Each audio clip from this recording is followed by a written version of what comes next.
3,53,00,000 আর 3,33,00,000। জামাতের আপরাইজিংটা কিরকম হইছে? তারা সংখ্যা কম পাইতে পারে, এটা নিয়ে অনেক বিতর্ক থাকতেই পারে। বাট এটা দেখার বিষয় যে কতখানি রেইজ হইছে। এমন একটা বটগাছের মতো ছিল বিএনপি। এই ভোটটা এসে গেছে জামাতের পক্ষে। তারপরে বলবো, না ভোটে দেখেন কতগুলি পড়ছে, কারা এটা করছে। চোখ তো যাবে জামাত জাতীয় পার্টির প্রতি। জাতীয় পার্টি এত শক্তিশালী না, এত ভোট হওয়ার কথা না। বাকিটা বিএনপি। আমাদের অনেক কাঙ্ক্ষিত, অনেক প্রত্যাশিত একটা নির্বাচন হলো। নির্বাচন আমরা যাই হোক, ফলাফল জনগণ ভোট দিতে পারছি, আমরা ভোট দিতে পারছি, এটা আমরা সন্তুষ্ট। বাট যে জিনিসটা আপনি বললেন, স্বামীকে আটকে রেখে স্ত্রীকে ধর্ষণ, আমরা এই বিপ্লবের পর আমরা কি মানুষ? আমরা কোন পর্যায়ে গেছি? এদের আমি তো মনে করি তারেক রহমান এটাকে অন্তত এক্সাম্পল হিসাবে একটা দৃষ্টান্ত পানিশমেন্ট দেওয়া উচিত, যে আইনের ঊর্ধ্বে কেউ না।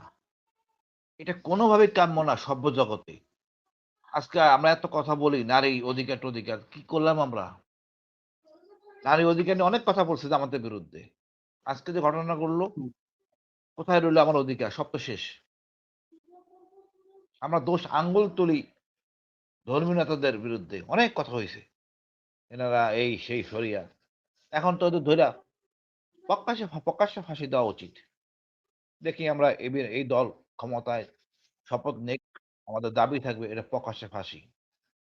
আমরা এই বর্বরত জিনিস এগুলি আমরা চাই না। অনেকের বাসায় আগুন দিছি। দেখেন আমাদের যেখানে একটা এক জাতির এক দেশ, এখানে একটা ঐক্যে থাকার কথা, আমাদের বিভাজন থাকার কোনো অবকাশ নাই। না, তারা তাই করতেছেন। আমি দেখলাম আরমান ভাই তুলি আপার আম্মার সাথে দোয়া নিয়ে মাঠে নামছেন। এইটাই তো আমরা চাই। আমরা এক জাতির দেশ, সবার চেতনা থাকবে উন্নত, আমরা দেশটাকে সামনে নিয়ে যাব। এখন এই প্রতিহিংসা রাজনীতি, এটা তো আমরা কখনোই আশা করি নাই। আওয়ামী লীগ করছে ঠিক আছে, তার ওই শ্রেণীর লোক। আমরা বিএনপিকে ওই শ্রেণী দেখতে চাই না। আমরা খুবই হতাশ। তারপরে বলবো, দেখেন তারেক ভাই অনেক দূরে ছিলেন, 17 বছর ফিরে আইছেন। তো ওনাকে খুঁজতে হবে তার দলের মধ্যে বিষ সাপ, মানে সাপ কারা, কারা এই ধরনের দলীয় সম্মান হানি করে। এদের কঠোর আইনে না আনলে এটা ক্রমাগত চলতেই থাকবে। আপনি তো অন্য দেশের লোক না, এই দেশের লোক, কেন বাড়িটা পোড়াইছেন? জামাত বলেন বা জাতীয় পার্টি বলেন, তো এই দেশেরই নাগরিক, এই দেশেরই দল, কেন তাকে ক্ষতি করবেন?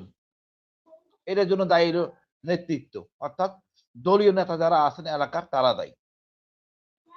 এখন তারেক সাহেব কতখানি কঠোর হবেন আমি জানি না। এটা তো কোনোভাবে কাম্য ছিল না। কেন এনারা করলো স্বপনিত ভাবে? বিচার কতটুকু করে আমরা দেখবো। এখানে মানে আমি বলবো, ডক্টর শফিকুর রহমান বলছেন সাহায্য করবেন, এবং দলের পার্থক্য দেখেন 3,53,00,000 আর 3,33,00,000।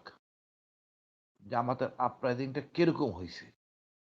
তারা সংখ্যা কম পাইতে পারে, এটা নিয়ে অনেক বিতর্ক থাকতেই পারে। বাট এটা দেখার বিষয় যে কতখানি রেইজ হয়েছে। এমন একটা বটগাছের মতো ছিল বিএনপি। এই ভোটটা এসে গেছে জামাতের পক্ষে। তারপরে বলবো, না ভোটে দেখেন কতগুলি পড়ছে, কারা এটা করছে। চোখ তো যাবে জাতীয় পার্টির প্রতি। জাতীয় পার্টি এত শক্তিশালী না, এত ভোট হওয়ার কথা না। বাকিটা বিএনপির। তারপর আমি বলবো, ভাই আমাদের দেশে এই সংস্কৃতি বেরিয়ে আসতো, এই জন্য একমাত্র সমাধান কঠোর বিচার, নট ওই গণতান্ত্রিক বিচার, একদম কঠোর বিচার। ধন্যবাদ ভাই।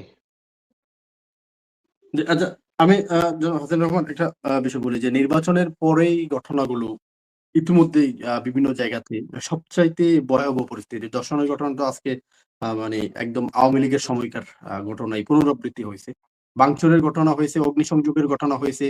বিএনপি আসলে দল হিসেবে এখন পর্যন্ত তারেক রহমান সাহেব বলেছেন যে কোন ধরনের উগ্র আচরণ বা এরকম কিছু মেনে নেওয়া হবে না। যারা এগুলো করবে তাদের বিরুদ্ধে ব্যবস্থা নিতে হবে।